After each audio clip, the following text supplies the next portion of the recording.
Selamat hari Selasa, teman-teman sekalian. Kita bertemu kembali dalam pemahaman Alkitab GKA Immanuel online hari ini. Kita bersyukur kita boleh bertemu kembali dalam keadaan sehat. Hari ini kita akan membahas dari Matius pasal yang ke-12 ayat 30 sampai 32. Saya akan membacakannya untuk saudara-saudara. Matius 12 ayat 30 sampai ayat yang ke-32. Siapa tidak bersama aku, ia melawan aku. Dan siapa tidak mengumpulkan bersama aku, ia mencerai-beraikan. Sebab itu, aku berkata kepadamu, segala dosa dan hujat manusia akan diampuni, tetapi hujat terhadap Roh Kudus tidak akan diampuni. Apabila seorang mengucapkan sesuatu menentang anak manusia, ia akan diampuni. Tetapi jika ia menentang Roh Kudus, ia tidak akan diampuni. Di dunia ini tidak, dan di dunia yang akan datang pun tidak. Berbahagialah kita yang membaca firman Tuhan, menyimpan dalam hati dan melakukannya di dalam hidup kita. Mari kita berdoa. Tuhan Yesus, terima kasih Engkau sudah menolong kami untuk kembali belajar firman Tuhan. Tuntunlah kami dengan Roh Kudus-Mu, supaya oleh kebenaran firman-Mu, kami tahu apa yang harus kami lakukan, kami boleh memuliakan nama Tuhan, dan Tuhanlah yang akan menuntun kami di dalam jalan kebenaran-Mu. Demi Yesus Kristus, Juru Selamat kami yang hidup, kami berdoa dan mengucap syukur. Amin. Kita. Nah, saudara-saudara sekalian, bagian firman Tuhan yang kita baca tadi berhubungan dengan apa yang dilakukan Tuhan Yesus pada ayat sebelumnya, yaitu Dia menyembuhkan seorang yang kerasukan setan, dan karena itu orang itu menjadi buta dan bisu. Lalu Tuhan menyembuhkannya. Dia dituduh menyembuhkan dengan kuasa setan yang lain, yaitu Beelzebul, ya, penghulu setan. Tetapi Tuhan Yesus berkata, tidak, ya. Karena setan tidak akan mengusir setan yang lain. Mereka tidak terlalu bodoh untuk terpecah-pecah. Yang kedua, bukankah kamu juga bisa mengusir setan? Kenapa saya tidak? Tetapi kalau saya mengusir setan, dikatakan di ayat yang ke-29 itu, dikatakan bahwa aku ini sesungguhnya sudah datang dan mengikat setan itu dan merampok rumahnya. Artinya, saya datang itu untuk dengan kuasa mengusir setan itu. Saya merampoknya, saya mengambil kuasanya atas orang ini. Dengan demikian Tuhan mengatakan saya tidak kompromi dengan setan. Saya adalah Tuhan yang berdaulat atas setan-setan itu. Ya, berdaulat atas manusia yang menjadi milik Allah sebetulnya. Ya, Tuhan kemudian berkata, siapa yang tidak bersama aku, ia melawan aku. Dan siapa yang tidak mengumpulkan bersama aku, dia mencerai-beraikan. Artinya Tuhan mengatakan bahwa tidak ada yang bisa setengah-setengah dalam berpihak kepada Tuhan. Ya, kalau kita ikut Tuhan, ya kita harus ikut Tuhan. Ya, kalau kita tidak ikut Tuhan, Tuhan mengatakan kita masih melawan Tuhan. Kalau kamu tidak mengumpulkan bersama aku kamu mencerai-beraikan. Maksudnya apa, saudara-saudara? Itu maksudnya bisa jadi adalah karena kalau kita ini mengumpulkan gandum, ya, maka orang-orang yang bersama-sama ke ladang itu untuk memanen itu harus bersama-sama mengumpulkan gandum. Kalau cuma ke ladang itu untuk lihat-lihat, dia tidak bersama-sama mengumpulkan gandum bekerja, sesungguhnya dia mencerai-beraikan. Maksudnya apa? Dia membuat tercecer gandum-gandum itu. Karena bagian yang harusnya dia panen itu dia tidak lakukan. Dia tidak jaga baik-baik, tercecer-cecer, kena angin, hilang. Begitu ya. Dia mencerai-beraikan. Atau kalau orang sedang menggembalakan domba, dia bersama-sama dengan penggembala itu menggembalakan domba, tetapi dia tidak ikut menjaganya. Sebetulnya dia harus menjaga, tapi dia tidak ikut menjaganya. Dia menganggap itu bukan domba saya. Maka sesungguhnya saudara-saudara, orang-orang itu akan membiarkan domba-domba itu tercerai-berai. Ya, dia tidak dikumpulkan, dia tidak diarahkan, tapi dia dibiarkan tercerai. berai. Dan itu merugikan. Nah, apa yang kita bisa belajar dari ayat 30 ini, saudara-saudara? Yang pertama, Tuhan mengatakan dengan jelas bahwa kita semua harus ikut ambil bagian. Tidak bisa jadi orang Kristen itu setengah-setengah. Saudara tidak bisa bilang kepada teman-teman yang lain, ya meskipun saya tidak gereja, tapi saya ini percaya Tuhan. Saudara menganggap, oh saya netral aja kok, ya saya tidak mengganggu orang lain. Tuhan mengatakan, enggak. Itu artinya engkau sudah mencerai-beraikan, ya. Kamu tidak sungguh-sungguh mengikut aku, itu kau membuat orang lain juga mengalami kesukaran karena keadaanmu. Saudara, ini benar ya. Kalau kita ikut Tuhan, kita harus sungguh-sungguh ikut Tuhan. Kalau saudara mau menjadi murid Yesus Kristus, saudara harus belajar sungguh-sungguh menjadi murid Yesus Kristus. Kalau saudara tidak sungguh-sungguh mengikut Tuhan, sesungguhnya saudara akan tercecer. Saudara akan tertinggal. Saudara tidak lagi termasuk di dalam kawanan itu. Dan akibat-akibat berikutnya itu akan terjadi, saudara. Kalau kita tidak bertumbuh, kita akan tidak dewasa secara rohani. Waktu kita tidak dewasa secara rohani, kita sering kali menjadi masalah di dalam persekutuan di gereja. Ada masalah-masalah yang timbul, kita tidak menanggapinya dengan baik, dengan pikiran Allah. Tetapi kita menanggapinya dengan pikiran-pikiran manusia, pikiran dunia, dan akhirnya apa? Kita bisa menyulitkan seluruh kawanan, seluruh umat Tuhan. Karena itu saya undang saudara-saudara, mari kita sungguh-sungguh mengikut Tuhan, supaya kita bisa bertumbuh bersama-sama. Ketika ada masalah datang, baik dalam gereja maupun dalam kehidupan, kita boleh mengatasinya bersama-sama di dalam Tuhan Yesus.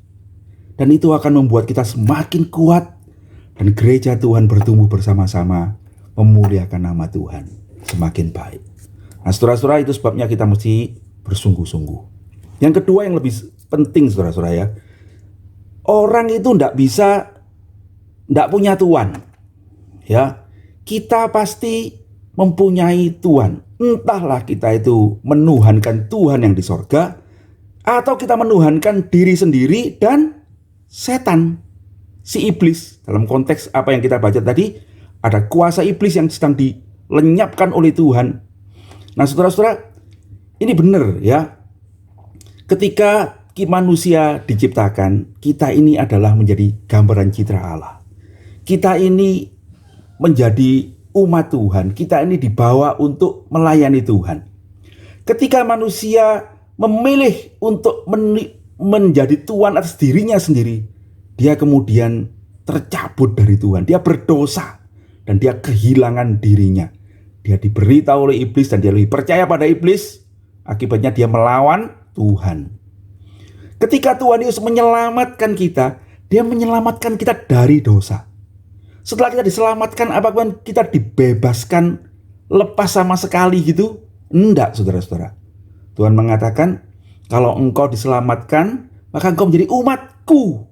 Ya, kita ini menjadi kawanan domba gembalaan Allah kembali. Nah, saudara-saudara, tidak ada yang netral. Kalau kita tidak menjadi umat Tuhan, ya kita tidak menjadi umatnya setan. Ya, kalau kita tidak mengikut Tuhan, ya kita mengikut diri sendiri atau dunia ini atau setan. Kita mesti mengikut salah satu. Dan saudara-saudara sekalian, kita ini ciptaan Tuhan, kita diciptakan untuk maksud mulia, menjadi gambar dan rupa Allah. Yang paling benar adalah kita menjadi Allah. Karena itu, saudara, apa yang membuat kita biasanya tidak mau terlibat, ya, tidak mau ambil bagian dalam pelayanan atau ikut Tuhan dengan sungguh-sungguh? Biasanya ada beberapa hal, saudara.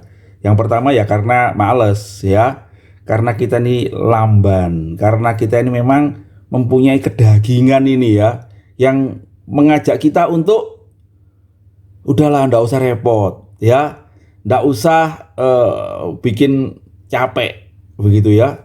Lalu kita ini ndak mau lagi terlibat. Yang kedua, karena kita ndak mau direpoti, kita ndak suka omongan orang yang ndak enak, begitu ya. Karena nanti kalau saya makin banyak terlibat, saya semakin banyak masalah. Wis, gak usah melok-melok, begitu ya. Itu. Dan yang ketiga, barangkali kita ini ndak mau terlibat karena kita kecewa, karena kita mendengar omongan orang yang tidak enak. Nah gitu. Saudara-saudara sekalian, marilah kita ingat, kita harus bersama-sama dengan Tuhan. Ya, tentu mengikut Tuhan bukan hal yang gampang. Itu sudah kita bahas di pasal 10 kemarin. Tetapi sesungguhnya siapa yang ikut Tuhan, dia tidak akan sia-sia. Tuhan akan menyertai, Tuhan akan menuntun, dan biarlah kita hidup ini sebagai umat-Nya. Terimalah Tuhan Yesus dan jadilah umat-Nya, ikutlah Dia dengan setia. Mari ikut berdoa, mari ikut membaca firman Tuhan, mari menggumulkan pergumulan-pergumulan kita bersama-sama, dan biarlah kita saling menguatkan di dalam Tuhan. Yang kedua, saudara-saudara, saya akan bahas tentang dosa melawan Roh Kudus itu. Ya, dikatakan di ayat ke-31, segala dosa dan hujat manusia akan diampuni, tetapi hujat terhadap Roh Kudus tidak akan diampuni.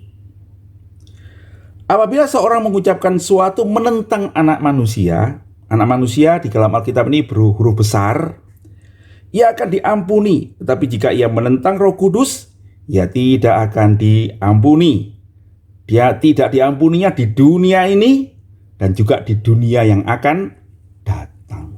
Saudara-saudara, jelas ini menunjukkan betapa seriusnya dosa menghujat Roh Kudus itu. Nah, apa menghujat Roh Kudus ini? Nah, saudara-saudara, ada hal yang menarik adalah kalau kita menghujat anak manusia yang kalau kita artikan adalah Tuhan Yesus, maka dia masih bisa diampuni. Nah, saya mengamini itu, saudara-saudara ya. Banyak orang-orang yang dahulunya itu melawan Tuhan Yesus, termasuk Paulus, ya. Dan hari ini pun kita bertemu ada orang-orang yang dulunya itu melawan Tuhan Yesus, melawan kekristenan. Tetapi satu kali ketika dia digerakkan hatinya oleh Roh Kudus, dia itu kemudian bertobat dan kemudian menjadi pembela kebenaran. Dia menceritakan Injil. Dia merasakan bagaimana Tuhan itu mengasihi dia, orang yang berdosa, yang dulunya melawan Tuhan, tapi Tuhan kasihi. Saudara-saudara, orang ini pasti diselamatkan. Orang itu diampuni dosanya, dan kemudian dia akan beroleh hidup yang kekal di masa yang akan datang. Tetapi ada apa maksudnya kalau gitu menghujat Roh Kudus ini? Kenapa dosa itu begitu serius sampai tidak bisa diampuni? Saudara-saudara, sebab kita mengerti bahwa Roh Kudus itu mempunyai peran yang penting di dalam keselamatan orang percaya. Nah, lebih jauh, William Barclay juga mengatakan di dalam khazanah orang Yahudi, Roh Kudus itu punya dua peran, saudara-saudara. Dua peran. Peran yang pertama adalah Roh Kudus itu yang memberitahukan kebenaran Allah kepada manusia. Ya. Peran yang kedua, Roh Kudus itu membuat manusia itu mengerti kebenaran itu. Perhatikan ya. Yang pertama, dia membawa kebenaran Allah pada manusia. Peran yang kedua, dia membuat manusia ngerti kebenaran itu. Ya, dua peran ini. Nah, saudara-saudara, artinya dosa menghujat Roh Kudus itu bagaimana? Artinya begini, Roh Kudus itu menunjukkan kebenaran pada manusia, tetapi kita menolak. Ya. Keselamatan itu adalah di dalam Yesus Kristus. Ketika kita menerima Yesus sebagai Tuhan dan Juru Selamat, kita beroleh pengampunan dosa di dunia ini dan nanti pada hidup yang kekal kita menerima sorga. Nah, tetapi kalau kita menolak Tuhan Yesus, maka kita ini sesungguhnya kehilangan keselamatan itu. Nah, apa hubungannya dengan Roh Kudus? Begini, saudara-saudara ya. Sesungguhnya kalau kita membaca Alkitab, kita mengerti tidak ada seorang pun yang bisa menerima Kristus kecuali disadarkan oleh Roh Kudus. Ya. Bagaimana peristiwanya? Ketika kita manusia jatuh dalam dosa, maka sesungguhnya pikiran kita itu menjadi korup, menjadi rusak oleh dosa itu. Apa yang kita anggap baik itu bukan lagi sesuatu yang baik. Apa yang kita anggap benar bukan lagi apa yang benar. Kita seperti orang masuk ke dalam lumpur. Kita sudah di dalam lumpur dan kita mengira kalau kita sudah bersih itu ya kita bersih di dalam lumpur itu. Begitu, ya. Nah, ketika firman Tuhan diberitakan, sesungguhnya kita tidak akan mampu menanggapi dengan benar. Kita pasti menanggapinya dengan pikiran yang salah. Nah, Roh Kudus itu berperan. Ketika kita mendengarkan firman Tuhan, Roh itu menggerakkan hati kita seperti mengeluarkan kita dari dalam lumpur dan memberi kesempatan kepada kita untuk bisa beriman, memilih apa yang benar itu. Yang memilih apa yang benar itu. Tuhan sepertinya mengangkat kita dari lumpur itu dan kemudian mengatakan, nah sekarang kamu boleh milih nih, kecemplung lagi dalam lumpur atau jalan keluar dari lumpur. Nah begitu ya. Roh Kudus itu membuat kita sesungguhnya bisa memilih dengan benar. Dengan akal yang sehat, dengan kesadaran, pasti orang yang kecemplung lumpur kalau keluar pasti maunya ya keluar dari lumpur itu. Begitu ya. Tidak akan kembali ke lumpur yang mematikan itu, tidak akan gitu. Tetapi ada orang-orang yang karena ketegaran hatinya itu ya, dia tetap memilih kembali ke lumpur itu. Nah itulah artinya ketika Roh Kudus itu bekerja dalam hatinya, memberikan dia wawasan yang baik untuk bisa memilih dengan baik, dia menolaknya. Dan itu membuat dia tidak dapat diampuni. Kalian di dalam, saya percaya bahwa keselamatan itu anugerah Tuhan. Dan saya percaya Tuhan itu bisa memaksa kita juga untuk diselamatkan. Itu adalah karunia Tuhan. Itu adalah sungguh-sungguh apa yang diberikan Tuhan dalam hati kita. Tetapi Tuhan menunjukkan kepada kita bahwa sesungguhnya kita bisa menolak itu karena kita ini keras kepala. Karena kita ini mengeraskan hati kita. Kenapa kita bisa keras hati, saudara-saudara? Yang pertama, karena kita lebih mencintai dunia ini. Masih ingat cerita tentang ada seorang muda yang bijaksana, yang melakukan seluruh hukum Taurat, dan kemudian datang kepada Tuhan Yesus, dan dia bilang, Tuhan, apa yang mesti kulakukan supaya aku selamat? Lalu Tuhan mengatakan, lakukan seluruh hukum Taurat, kamu akan selamat. Dia bilang, sudah aku lakukan. Orang ini orang baik. Lalu Tuhan berkata, kalau kamu mau sempurna, jualah hartamu, berikan pada orang miskin, dan ikutlah aku. Tetapi dikatakan firman Tuhan, lalu pergilah orang muda itu dengan sedih hatinya karena banyak hartanya. Saudara, kenapa dia sedih? Karena dia tahu apa yang dikatakan Tuhan Yesus itu benar. Kenapa dia tidak mau menerima apa yang benar itu? Karena hartanya itu mengikat dia dan dia tahu itu. Tetapi dia memutuskan untuk memilih hartanya itu. Saudara-saudara, ada sesuatu yang mengikat kita. Kebiasaan-kebiasaan kita, harta kita, kesenangan-kesenangan kita bisa mengikat kita sehingga kita bisa menolak Roh Kudus sekalipun kita tahu bahwa apa yang ditawarkan Roh keselamatan dalam Kristus Yesus itu adalah hal yang paling benar. Yang kedua, saudara-saudara, apa yang membuat kita menolak Roh Kudus? Karena kita membuat kesadaran kita itu menjadi buta, menjadi tuli, ya, menjadi tidak peka lagi. Kita terus-menerus melakukan apa yang jahat. Kita terus-menerus melakukan apa yang tidak berkenan pada Tuhan.